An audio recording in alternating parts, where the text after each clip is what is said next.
Hi, welcome to the Joe Rogan podcast. I'm Joe. I'm Rogan. And together, we're Joe Rogan. First of all, let me ask you a question. Yeah, Rogan, go ahead. So, have you ever seen a fight so beautiful that you just gotta smoke a fat doobie, hit the good kush? Rogan, in all my years of spectating fights, I have never seen a fight that quite makes me want to smoke kush as badly as the one we just watched. It was spectacular. I'm saying lefts, rights, punches, couple kicks. It was a real scuffle. It was a real scuffle. I don't know if Joe Rogan's gonna like this. We might get some flack for this. Yes. Joe Rogan is going to look at the FNS podcast and say, haha, flack. I don't know. I've never actually listened to the Joe Rogan podcast. I'm not sure what he's like. Maybe he'd find it hilarious. He's a very, very chill dude. Is he? Yeah, he's very, very chill. I thought he was kind of eccentric. He doesn't have. He's eccentric, but he's very much against the cancel culture shit and people being. Oh, that's good. Okay. Pussies. So excuse my language, but that's the only word I could kind of. Pansies. That's a better word. Wimps. Whimsical fools. Losers. Wenches, if you will. Nerds. Geeks, even. Is that like a line from something? That's just a meme that's going around. Is like it'll be like one word, comma, and then it'll be like another synonym for it, and then comma even, and then it'll be another one, and it'll be like if you will. I mean, I took my pants off, so remove them, if you will. That's got nothing to do with. Hi, I'm Father. And I'm Son. And together, we're Father and Son. And FNS is, in fact, filmed in front of a live studio audience. Right, guys? Yeah, there they are. God, that's how I decided to pull that joke out again. I love those guys. All that 150 is how you decided of them. No. Don't even... No, we're not glossing over it. What? So you make them laugh. No, what's going on? You want me to... you want them to be like... No, I don't want them to do anything, Sam, from iCarly. First of all, Sam was the coolest character on iCarly. But still. So that's really not an insult. But no, you messed it up. I didn't even watch that much iCarly, and I know that. So just for the record. Dude, we're gonna... Fine. You want me to tell a joke? No, is that what you want? Not really. Hey, Jer. What's the deal with lampshades? I mean, if it's a lamp, why do you want shade?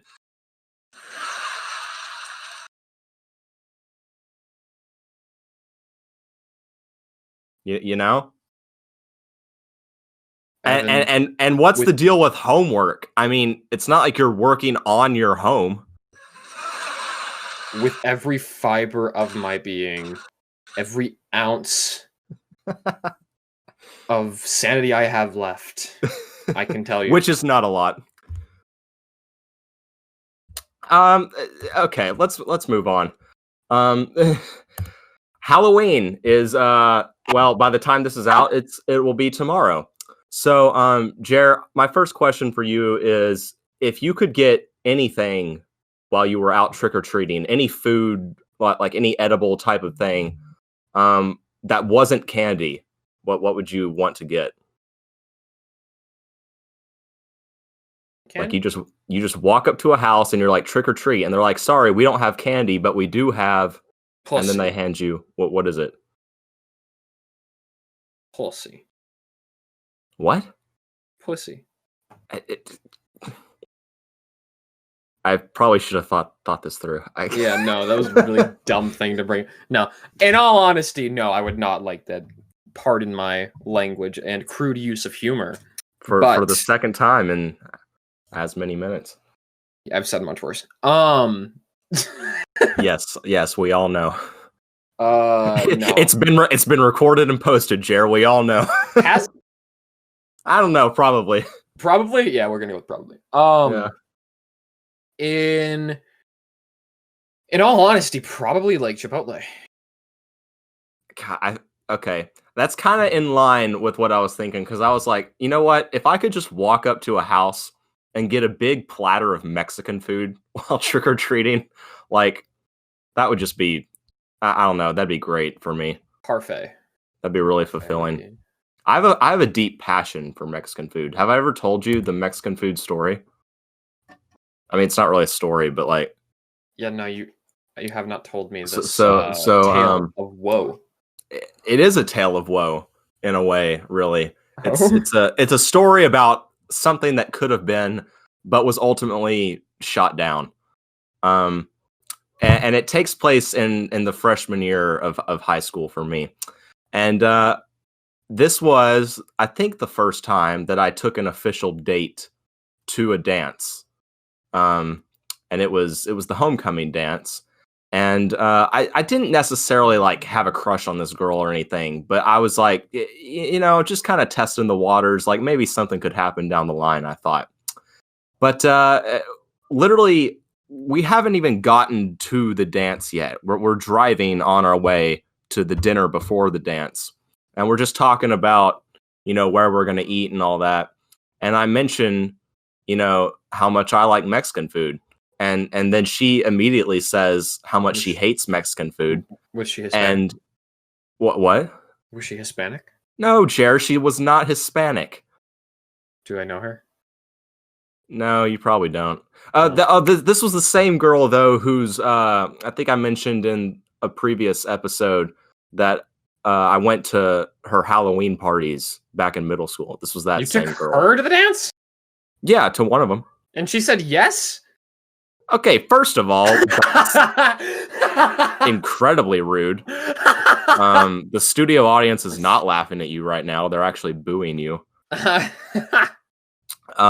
yes, as a matter of fact, she did say yes. So suck on that. And anyway, as I was saying, she instantly mentioned that she didn't like Mexican food. And I, according to my mom, who was driving us to the dance, I think, apparently I got this look on my face of like just complete shock. Like, who couldn't enjoy Mexican food sort of thing, you know? And I gotta tell you, Jared, I almost kicked her out of the car right then and there. I was like, look, I was like, look, I can't potentially date a girl who doesn't like Mexican food. I mean, I eat Mexican food in some variety, like sometimes 3 or 4 times a week. You know? Why did I never know this? Because like my mom will make like enchiladas one night, or then tacos another night, like more or Tex-Mex fajitas than anything. Well, yeah, it's Tex-Mex, but like in terms of 2 Texan white kids talking about Mexican food, that doesn't work on me, and you Tex-Mex. know that. I used to live in Mexico, and I've had authentic Mexican food my entire life. Okay, well, you're a rare exception. In general, when white kids from America say Mexican food, they mean Tex-Mex. Sure, that's fair. And I get that some people, you know, like yourself, I'm sure, have a really, really big thing about Tex-Mex is not real Mexican food. Personally, for me, having not grown up with authentic Mexican food, but having had it, I think it all tastes pretty similar. I mean, it depends on make me act up, boy. It depends on the Tex-Mex restaurant. Again, I think your palate is not as refined in that sense, you know? My palate is not refined at all. I've never claimed to have a refined palate. That's fine. My palate is only as refined as Archer, our friend who is a freaking food connoisseur, has allowed it to be. Foodie.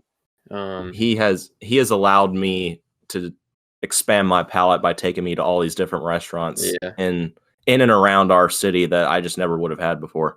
Yeah. But that's the Mexican food story.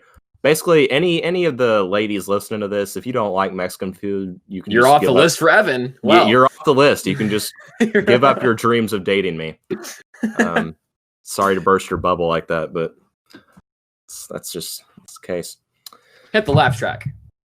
Are you so? Well, actually, How long did you live in Mexico? And remind me, were you born in Mexico or did I you was just not move born in down there? Mexico. I was born in Elgin, but I moved to Mexico when I was 6 months old, and we stayed there for 5.5 years. Okay, Moved back to America when I was 6, and instead of going to Illinois again, we stayed in Texas because we had friends. So, got you. Okay, okay. and sadly, all 3 years of Spanish in Didn't do the school we went crap. to didn't do anything because we Yeah. didn't have teachers. We had people who spoke Spanish that could not teach it. So, Well, and like I don't know how much of that is them choosing the curriculum or what, but or like the our curriculum school. itself is not designed to teach Spanish. It's designed to be a bunch of vocabulary exercises. It's not like It should practicing have the been. language. We didn't have any like deep in-depth stuff. It should have been simply talking and conversing in Spanish the entire time, in my opinion, but that's just me. Like Uh-huh. while you're in the class, you can speak Spanish. If you speak English, you lose participation, basically. Well, but Except for like see, maybe one and but two, but in you three, can't it should have start been. off like that though, Well, no, that's what I'm because then saying. nobody will know I what's think going on. I took a Spanish 3 class, right? In Right. that class, he allowed us to speak in English. Oh, We should have just spoken in Spanish and just done that, But okay. because if we had spoken in Spanish the entire time, we would have learned it a lot faster, done a lot more. But again, also the curriculum didn't allow for it, I'm assuming. But like his grading was pretty trash. He let other people grade for him. It He was wasn't a just great deal. I mean, because I know who you're talking about. He was just not a good teacher in general. Yeah. Like, he wasn't really built for it, I didn't think. Wasn't he built He different, once but do you know, he once gave me bonus points for, and the thing is, I don't even remember how this occurred, right? But basically, because, he's one of those teachers that would just, like, have conversations with the class if he was bored with teaching. And yeah. he mentions that Nightmare on Elm Street, which is the horror movie that has Freddy Krueger in it, that was his favorite horror movie. And me being the movie guy that I am, I start like chatting with him about like trivia and background stuff about the movie. And then I don't know how, but I somehow got led down to the point where I joked with him like, maybe I'll write down some trivia about it on the back of my quiz that we're about to do, and you'll give me bonus points. And he did. Nobody else in the class got bonus points. It was a totally private thing. Like, that's just the kind of teacher he was. And awesome. I don't think that's a good teacher. Like, I'm not saying I didn't No, appreciate the bonus points, but I'm pretty sure I got bonus points once for giving him food, but I'm not sure. you probably did. I think I did. Yeah, I totally buy that. Like, dead serious. Yeah. I thought, though, that even his Spanish 3, because I didn't take Spanish 3, I did think, though, that his Spanish 3 was meant to be, like, the whole class speaking in Spanish. Oh, it was. They didn't? Oh, it was. Oh, it was meant to be, and you just... Oh, yeah. Okay. But instead we did grammar, which worked so well instead. Yeah. Well, that's that's what every Spanish class did, and like that's just a flaw of the education system in general. I think is the fact that you don't really move on from the same topics within your subject. Like you take American history, for example, right? American history, I took multiple years in middle school colonial and high history. school. Yeah. Because World War I, World War II, Cold War. Well, no, but that's where I'm going with it is I didn't even really get much of the world wars. I really only got the colonial history because you never move on. You just go a little more in depth each year, which I think is a terrible, terrible way to. That is a terrible way to do it. Yeah. History classes should be a broad coverage of everything that's happened so that you know everything, and then bringing out the lessons that can be found in it, or allowing people to discover said lessons. And then continuing on. So and I think doing that would also help to lessen some of the tediousness of a class like history, and you wouldn't just be you've learning. already learned it all before if you do it over and over again, right? Yeah, so and you wouldn't just be learning dates and names. Maybe you would actually be like focusing on concepts, because we've mentioned this before. But if there's one thing that the world sucks at, it's learning from our past mistakes, from our history, which is what history was supposed to be in general when it was first conceived. Yeah. But we just don't do that anymore. I really do think that historical curriculum should be a broad coverage of, so we have 4 years to give you as much history as possible. The first year, we do pre-colonization through colonization for American history. right? Mm-hmm. Second year, we do, or like maybe the first year we do as much world history as possible in terms of like from different perspectives, right? From the start to the end, get your basics down, or maybe we start that off in sixth grade. You do that entire sixth grade through is just a broad world history, right? So you get a really, really nice basis. And then you start high school, that first year, colonial times, right? You do American history starting from colonial times, like a little bit pre-colonial to colonial, that entire year. Mm-hmm. Second, you do the 1800s, like the late 1800s through, right? So World Wars and all that good stuff. Cold Wars and everything, right? And then I think we don't do enough like new-ish history in a way. It's just like like 80s to 2000s. Kind of, yeah, that kind of stuff. Maybe even like current history, because if we did current history, then you could see the side-by-side comparison of, oh, look, this happened here.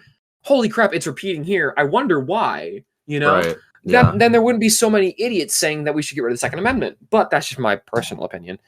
It's it's the thing is, it's just anything we can say about how the education system functions, and this goes for whatever your opinion is about it. It's just, I mean, we've been doing it for a couple hundred years now, the way we're doing it now, and it's like we're too far down the rabbit hole to fix it. Really, it definitely needs to be changed. Saying it needs to be. It's just not going to be. That's really dangerous to say, Evan, because saying that it's too far gone to fix is just like, it's understandable, but it's dangerous because it's not. If everyone were to think that it's not too far gone. But that's what I mean by saying it's too far gone, is that not enough people care enough to do what needs to be done to change it. The best way to change that is to start small. I mean, you say that, but then you look at like a ton of celebrities and a ton of people are starting to homeschool instead.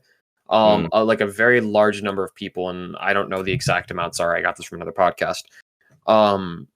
Are starting to switch over to the homeschool system because they realize how shitty, excuse my language, but again, I'm trying to emphasize something, how shitty the American school system is in general. Yeah. I mean, you look at other country school systems and how well they're doing, and it's just like, what are they doing different? Well, they're not forcing kids into one path. They're allowing them to explore their own rights, and they're also putting emphasis on real education principles, not just shoving the same random information down your throat. What is it, like Sweden has like some of the highest like numbers, or like I think it's Sweden has some of the highest numbers in terms of test scores out of any country. I think it is them. And their school systems are completely different from American. They're completely different in the sense like you're allowed to do what you want to do. Very much your own work rate and your own workflow, and they figured it out. And it's like, why are we still doing it the same way if we can see other places doing way better than us?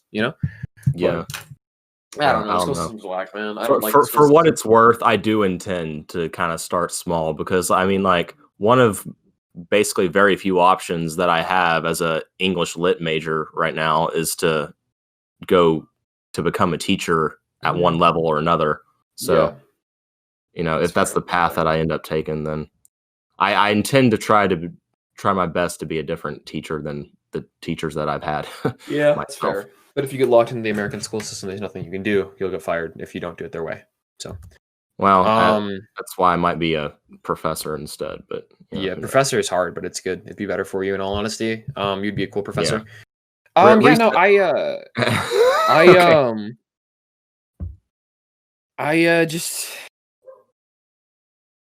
like the school system's kind of whack. But speaking about school systems, what do you think you'll do with your kids whenever they get to the point where they're going to school? I don't even want to think about that sort of thing yet. I barely want to think about the fact that I'm going to have kids, Jer. I don't like I've accepted the fact that I'm probably going to have kids, because I laugh at the people my age, and there are a ton of them that are always going on being very vocal about, oh, I'm never going to have kids. I'm going to be one of those hip couples that just travels the world and whatever. Like, no, you're not. Everyone ends up having kids. It's built into our DNA. Most people want to have kids at some point. Yeah. Especially when you're in a relationship with somebody, you want to make something, you want to make another one. I believe that they don't want to have kids right now. Yeah. But they can't be speaking for themselves 5-10 years in the future. There's a reason why childbirth is one of the most painful things on the planet, and yet you never hear a woman like say, "I don't want another one." Usually, usually women are like, "Yeah, I want more." It's like, what? You just went through the most painful experience that a human can go through. Or one of the most painful experiences. More. Exactly. Give me more. It's that same meme that you were that you like with Kylo Ren, the monkey, and Kylo Ren. Yeah. Oh, speaking of Star Wars, the Mandalorian, the new Mandalorian episode is going to be out starting well, today. If you're listening to it on the day of the release, did you watch the first season of Mandalorian? I did not. It's good. I watched some of it. I was intending to watch most of it because it was directed by the guy that played Happy in right, Jon Favreau. Who, by the way, can I just because I'm so talented. I'm such a big movie fan. Can we just pause a second and appreciate how much Jon Favreau has done for the film community? So talented. Oh my gosh. He started off in the 90s as an independent guy, film director, writer. And then he made the first 2 Iron Man movies and then stayed involved with the Marvel Cinematic Universe as a producer and, like you said, as playing Happy Hogan. And now he's like one of the guys who's working to literally save Star Wars, I would argue, because I'm one of those guys who doesn't like most of what Disney has done with Star Wars. But Jon Favreau has just done an incredible job so far. Yeah, and I think that's gonna. Oh, I apologize. No. I mean, the last thing I was just gonna say was that I think it really goes to show that whenever you see a franchise like Star Wars come back after a certain amount of time of being dead in the water, right? Which has obviously happened a lot lately. You get reboots of Terminator and Die Hard and all this stuff from the 80s. The reason that so much of it doesn't work is because the people who are making it, whether at a executive level or there with the camera, they're just not passionate about the stories that have already been told. They're just for money, Yeah, the person who made Die Hard 5 was not passionate about the Die Hard series. He was just like, look, I am trying to break into Hollywood here, so I'm going to do this for a paycheck. But not Jon Favreau. Jon Favreau is a huge fan of Star Wars, and he's like, I'm going to make something that, as a fan, I know I would want to see. Yeah, and that's what The Mandalorian has been. I think there's 2 middle episodes in the first season of The Mandalorian that don't really fit into the rest of the season story, but overall the season is really good, and I'm hoping that the second one can live up to what's come before it. Yeah, all the I will say that out of all the new Star Wars movies, let's take into account the new Star Wars movies and how they were terrible. Sure. So we'll take this into kind of a view, right? So the first one came out, despised, hated by everyone, but not as badly as it was supposed to be, right? Well, no, that's not true. People were like, no. I don't think people despise The Force Awakens. Let me explain. People watched it and were like, they're excited. They were like, this is going to be great. They had their honeymoon phase about it. They watched it and they were utterly disappointed, right? By the lackluster not performances, but kind of performances. Well, no, I thought the performances were decent. They did what they could. And they really just weren't. You could say if you want to, but I will say Kylo Ren was pretty good. Adam Driver and Daisy Ridley I thought were good. Yeah, they were pretty okay, right? But the story as it kept progressing was just not conducive to the Star Wars saga in any way. Honestly, in my opinion. It wasn't conducive to itself. And, it's not like we're the first people to make these criticisms. Okay? Exactly. But, that doesn't make it less true. The fact is, they didn't plan out the trilogy. They had originally 3 different guys set to do each of the movies. And those 3 guys did not collaborate with one another, did not say, here's how this arc should go over the course of the trilogy, and here's how this arc should go. Instead, they just kept trying to screw up what each of them did in the movie previous.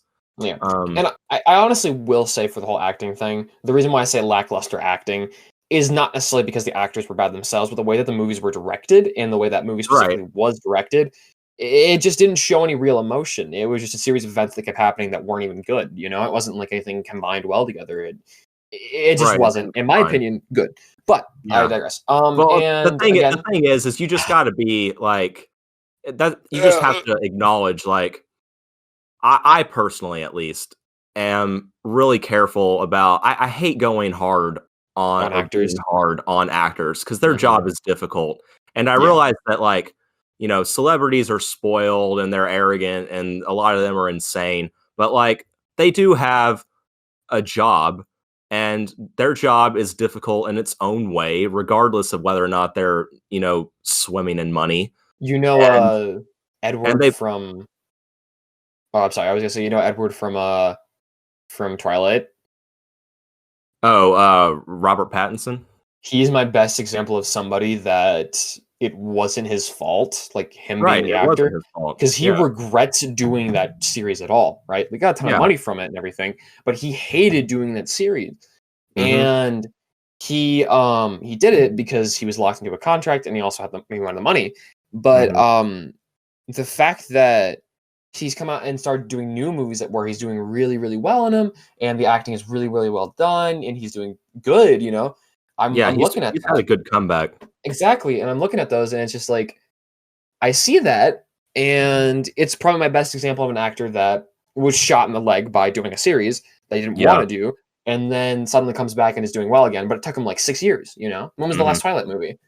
So... I don't know, like 2000, probably 12? Yeah. So again, that's my point on that subject. Just throwing that out there is like not every actor is. It's not their fault what they're in. They made a mistake early on. They started doing something they couldn't get out of it, and now they're stuck doing it. So yeah, it's rare that an actor gives a bad performance and it's 100% their fault. Now, some people who are trying to be actors just don't have it, but often it's like script issues, or the director doesn't know what he's doing, or anything like that. But Pattinson's going to be the new Batman, though, so like that's more than just a regular comeback. Like he had some good small time movies, but he's really doing. Who's the best Batman actor? Been wanting to ask you this. Who's the best Batman actor? Yeah, do you have a favorite Batman? Because I have a favorite. I'm biased. I mean, we all are. So, who is yours? You sure you want to know? Yeah. It's not George Clooney. It's not George Clooney? Okay, I was going to say. Okay, I wasn't going to say that. No, my favorite Batman is straight up Adam West from the 1960s.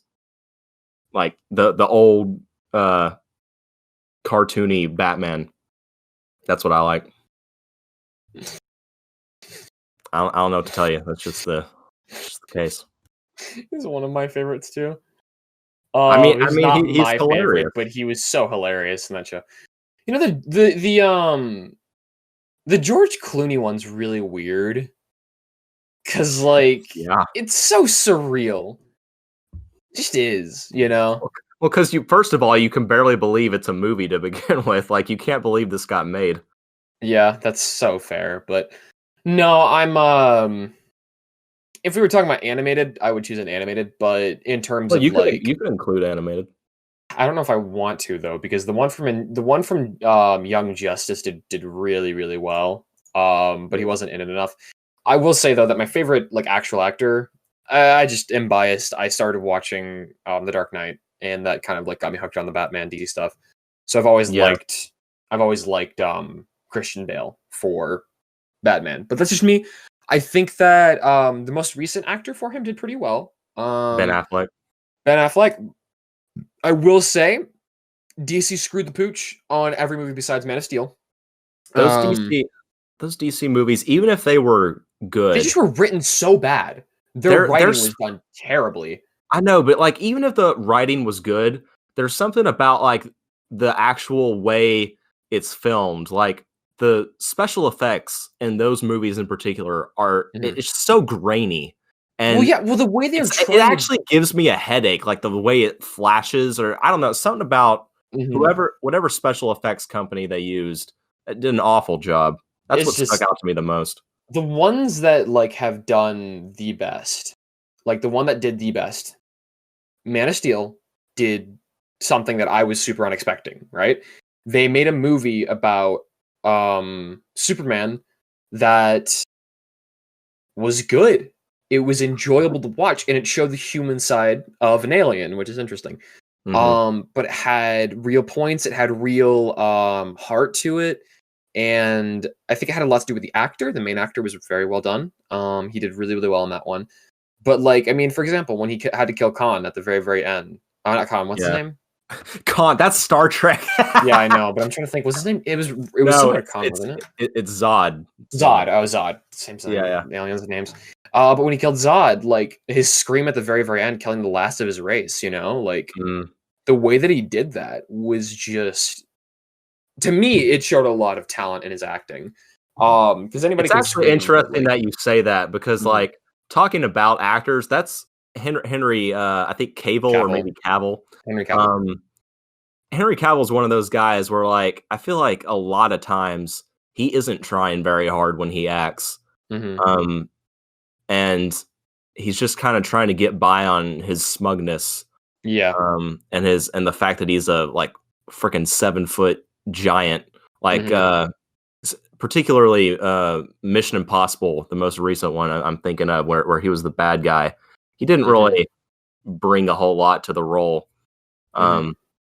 And he's been like that in several other movies where he's just kind of wooden. Man from U.N.C.L.E. is the other one that I'm thinking of. But you're right. I think I haven't seen Man of Steel in a while, but I remember the emotions that went through his face during that scene. I think that was a better performance than anything I've seen from him since he's done that. Yeah, honestly, because he didn't really have very many. Let's be honest. Batman versus Superman. Neither Batman nor Superman was really in that movie. Funny enough. Yeah, that's true. Yeah. Ben was in it more. Superman was barely in it. And and then Justice League.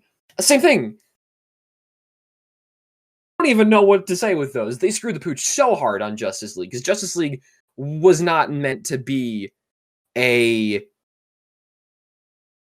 one movie where one of the baddest bad guys in all of DC kind of just shows up and it ends in an hour and a half or 2 hours. Yeah. Like the thing is, I'm super biased towards like Marvel and the way that they did the first Avengers and all that, right? Because Age of Ultron wasn't the best movie, but it's still well done because the actors were really good in it. No, but the first Avengers holds up like you wouldn't believe. Exactly. The first Avengers was done really, really well. And it's because the way that they set it up. The way that they set up the first Avengers was they got Iron Man. Iron Man started the ball rolling, right? Iron Man, Captain America. They got the Thor movie out. And then Black Widow had been introduced in Iron Man 2. And so we knew about Black Widow. You knew about Hawkeye. Hawkeye had a part in the first Thor movie. He did. And so that's the thing, is like a lot of the characters had already been introduced before Avengers. So you got used to it. You felt it. You knew who they were.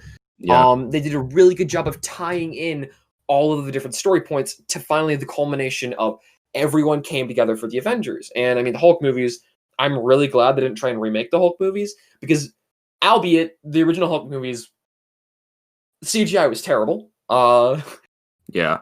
And well, they couldn't though, because there was some issues with Universal, who owned Hulk at the time. I think Hulk, where they can't use his character except for in team up movies. Yeah, that's true. Anymore, so. But it was good. It was good movies, like the Hulk ones were okay for what they were. I actually decently enjoyed the second Hulk movie where his dad's involved. Well, that one's not part of the MCU though. Yeah, I know. But when the Hulk movies kind of came together, right? Dr. Banner and everything, and the way they introduced Banner, and because they didn't have a movie about him, they couldn't do anything about him, right? The way they introduced Banner in the very, very beginning of Avengers was so masterfully done, right? Like to bring him in and to kind of explain his story early on in the movie. But hold on there, because that's the thing, though, is there was a lot of, in the dialogue, there was a lot of alluding to the big green guy. Exactly. The time he wrecked Manhattan or whatever. But the same thing they would end up doing with Peter Parker when he was introduced in Captain America Civil War, they did with Banner in the Avengers, which is they sat back and they were like, look, over the course of however many decades, everybody in some way, shape, or form has seen and or heard about the general bullet points of the way the Hulk became the Hulk. Mm-hmm. And they were like, look, let's not, I mean, they'd already made the Incredible Hulk, which had a different actor, but is technically part of the MCU. So really this is a Spider-Man point, but it's kind of with both. Yeah. They're like, look, we're not going to waste time on these characters' backstories. We're not going to show Uncle Ben getting shot again, which was a big deal for a lot of fans. They were disappointed that they didn't see that. They've seen Uncle Ben get shot twice now, so I don't really care about that. They've seen it twice. And you know what Batman vs. Superman did, and even what Joker did, which wasn't even a Batman movie. They showed Bruce Wayne's parents getting murdered again. And like, it was right off for Batman vs. Superman. I remember that was like the first scene in the movie. And I was like, I can't sit through this again. Like, I know what happens. There's only so many ways to show me this. And so I was glad that with Hulk and Spider-Man, they don't really, pretend that we're so dumb as to not have seen this before. Or if they show it, they show it on the big screens, right? They you remember the way that they did it with Stark when he was looking at Hulk and all the other Avengers and everything, right? Yeah, right. They showed them all like on the big screens, like and did it in passing, which is really cool in my opinion. All that to say that, and again, it's not like any of this stuff is original, but I do still hold these opinions. But the Marvel Cinematic Universe, I laugh when I remember Martin Scorsese, who is an incredible director, made Goodfellas, Taxi Driver, Shutter Island, some of my favorite movies. But I think it was last year that he made that comment where it's like, superhero movies aren't really cinema, and I kind of laughed at that because, like, I mean, first of all, there's no need to get into the definition of cinema. Like, if it's a movie, it's cinema. Yeah. Regardless. In the cinema, it's cinema. Right. What he was trying to say with that, though, is that the MCU is not the same kind of movie as the movies that he makes, which he's absolutely right about.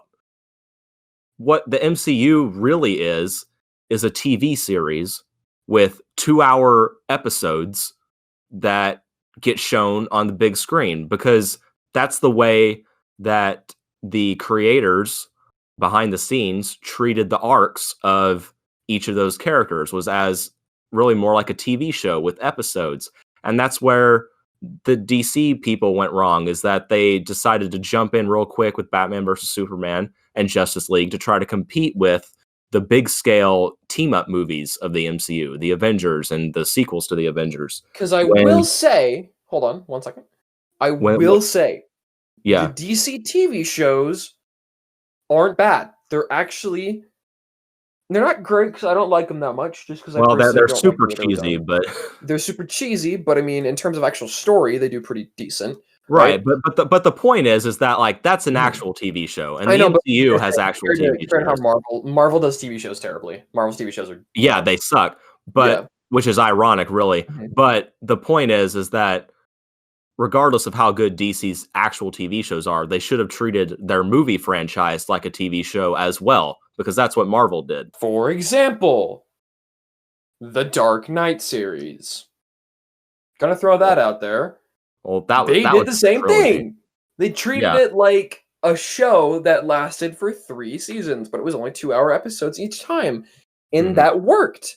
And that's really how any trilogy or movie series of any kind works when you really think about it, and it's always been that way. It's just that the MCU did it on a larger scale because there's more movies, So how are they gonna kill Black Panther, by the way?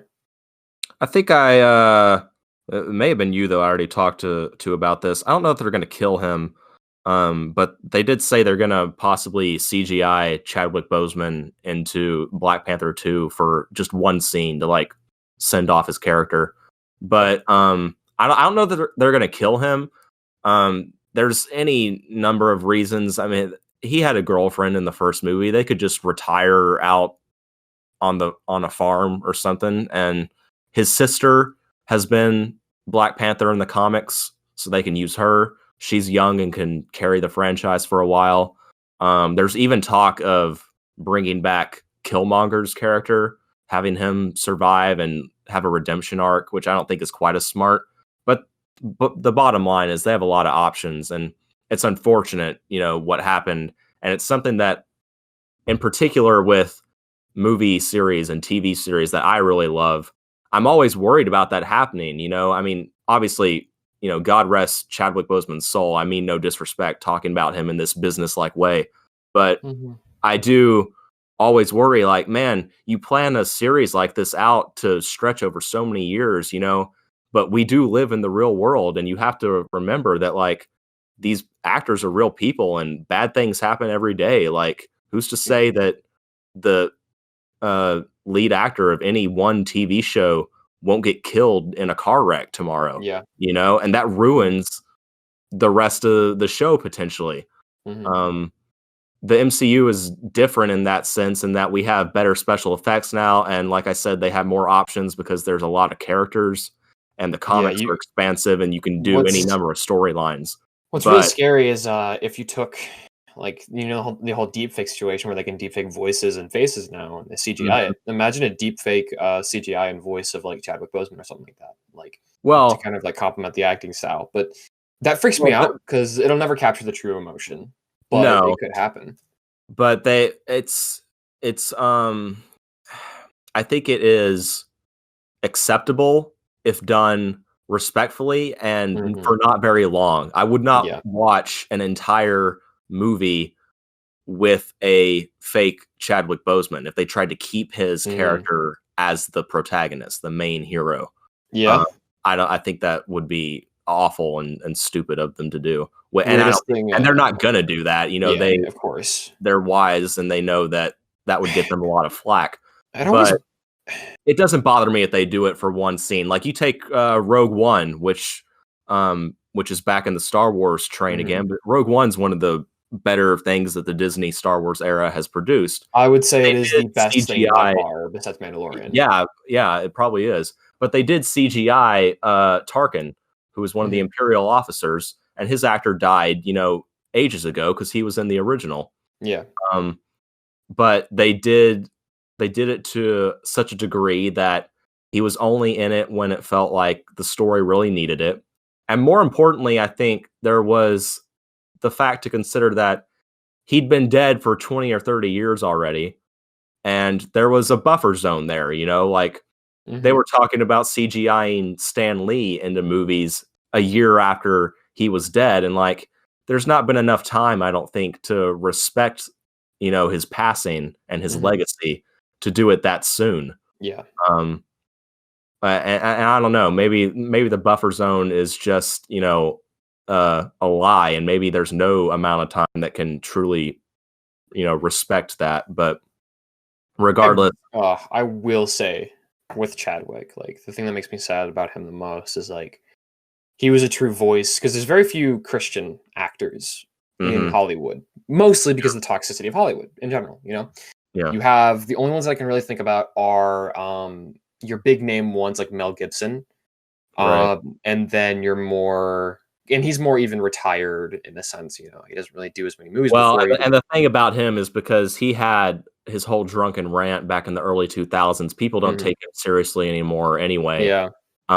There's been very few people that I think have allowed him to apologize and redeem himself, which obviously I don't know the guy, but, like, I believe that sincerely, him being an alcoholic at the time, he said things that he either didn't mean or meant but knew were wrong, and he should be allowed to move on from that. And that's part of what we hate about cancel culture these days is they don't allow people to move on from their mistakes. Don't forget, but forgive, Yeah. But no, for example, is another good one that I think about is that you have people like iconic characters and iconic people who started off small and are now big name people. And that's namely Chris Pratt. Chris Pratt, Chris Pratt. I mean, the guy got on stage and preached the gospel to millions of people in Hollywood. Yeah, I remember that. Like, talk about legitimately living your life out as a Christian, like using the biggest stage in front of the most pagans possible and preaching the gospel. I'm not saying he's a saint. He's done some things that are questionable. I'm not going to lie. But most things that he's done that are questionable are in terms of acting, you know? And I think that when he divorced his wife, I'm not sure if she cheated on him. I think that was the case, but I'm not positive. But I usually, to Christians in general, if they're acting, I give them a pass on a lot of the things that they do while they're acting, because that's not them. It's simply them playing a character. And for him specifically, some of the acting that he did, he took that and used it to preach the gospel to millions of people. And so I am actually quite proud to see somebody like that in their situation and doing what they're doing. And that kind of puts a target on their back. But when you have people that are heathens and hate Christians in general, at least despise them in some regard, defending you for something that you shouldn't even be in trouble for, you can see that they're a pretty good witness to Christ. That's just all I'm going to say on that subject. But and then you have people like Chadwick Boseman, who was a Christian, loved the Lord, and would go to people. And the thing that really gets me is you think about his story, and he did Make-A-Wish, right? He would go to kids who had cancer and talk to them and act like Black Panther, and it's just like the guy was going through hell on earth, having cancer and going through the same exact things these kids were going, and being able to empathize with them on a level, or even sympathize with them on a level that no one else could. Yeah, absolutely. And so I have the utmost respect for Chadwick. And I mentioned this to you before, I think, but one of the things that infuriates me is that I flat out was unaware of the fact that Chadwick Boseman was a Christian until you mentioned it to me. Because every article that I read about him during or after he passed said nothing about it. Like that's what sucks. They just cover that sort of thing up. You know? It's like that's something that he would want people to know about and to hear about. Yeah, I agree. And so the only way they can get out there that somebody's a Christian is if they put themselves on the front line and say it out loud to millions of people on live TV, where you can't miss it. Right? Like Chris Pratt. Because he had to legit yell it to millions of people to get people to understand what he thought. And these people's legacies, these people that are trying to make a legacy for Christ, right, can't do that because their image is being tarnished because the only thing that they want people to know about, if you're a true Christian, and I didn't know Chadwick personally, right? I do know his story, and I've seen things about him and what he's done. And I know that he loved the Lord, and he had a heart for people that were in the same condition as him. So those kids probably know, were witness to, you know, they probably know that thought. But when you're a true Christian, your only legacy that you truly want is Jesus. You want your legacy to be Jesus. And it's sad to say, but his legacy can't be Jesus because of the nature of his work.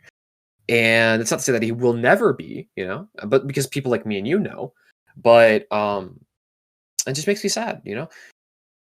I do think that it's a great thing to be able to be on that stage and to proclaim the gospel, you know, to do that for people. Like what Chris Pratt did, I always think is amazing. You know, I always have that, I love him for that, for what he's done, in that sense, in that regard. I have a huge respect for anyone in the movie industry, whether they're involved directly with Hollywood or smaller time thing, you know, it doesn't really make a difference. Anyone in that industry, whether they're outspoken about it or not, who is a Christian and who is, I guess, just doing their best to focus on their faith while surrounded by such a faithless environment. I know obviously I'm a big movie fan, and obviously I think that was always potential that I could try to make movies on my own. I decided a long time ago, though, that I wasn't going to do that because I know myself too well.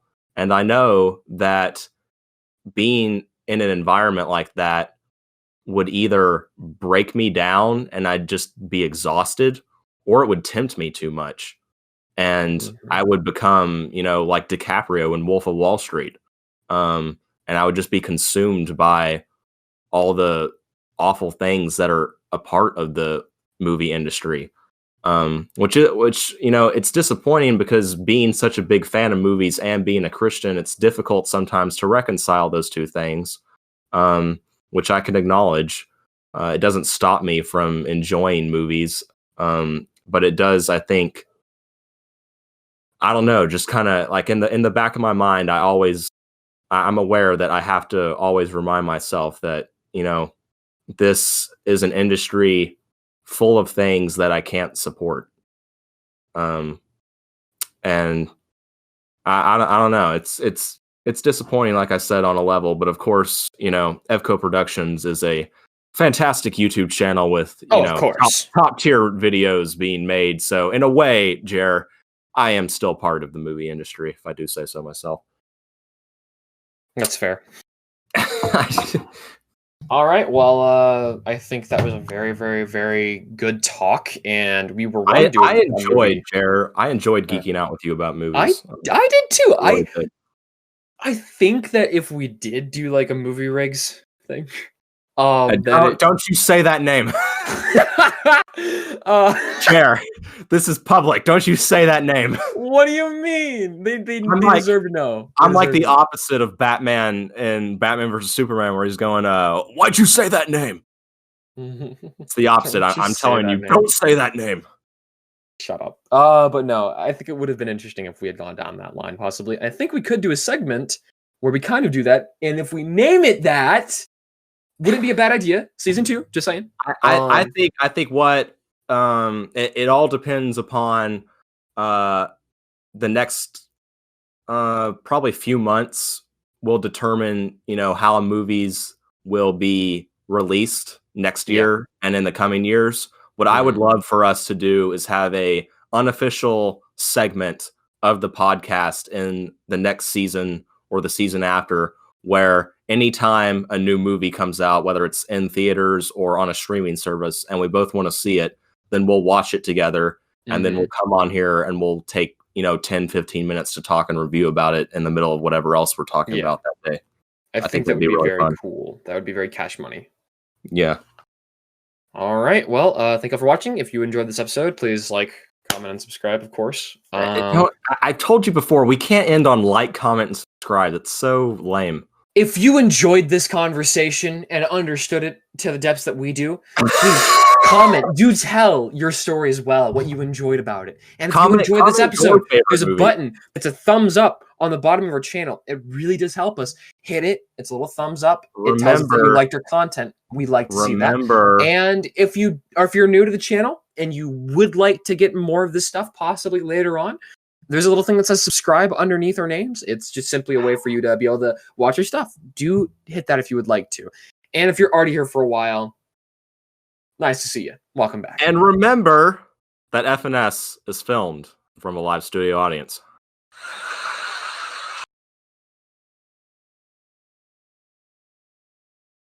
I don't know if this is a good time to say it, but because we're so close to the end of something, Evan knows what I'm talking about, but y'all have no clue. Cliffhanger. Tune in next week. Yes, are we doing that? Well, let me check the calendar here. Yeah, because the 9th is next Monday. Yeah. So well, this will only be a 20-minute podcast. Well, I don't think not next Monday, but the Monday after next, rather. Yeah. So I don't know if we want to cut it to 20 minutes, but we'll give you a little tidbit. Something's going to be happening. A little important. We'll just say one thing. It's going to be the next week's episode will be the end, or the week after next week's episode will be the end of season 1 of FNS, but it's not the end of FNS in general. It'll just be the end of season 1. So we'll explain more as to why that's happening later on, but just to kind of give you a little heads up, I might even cut this out and put it at the end of the episode. Probably just leave it in here. I don't know.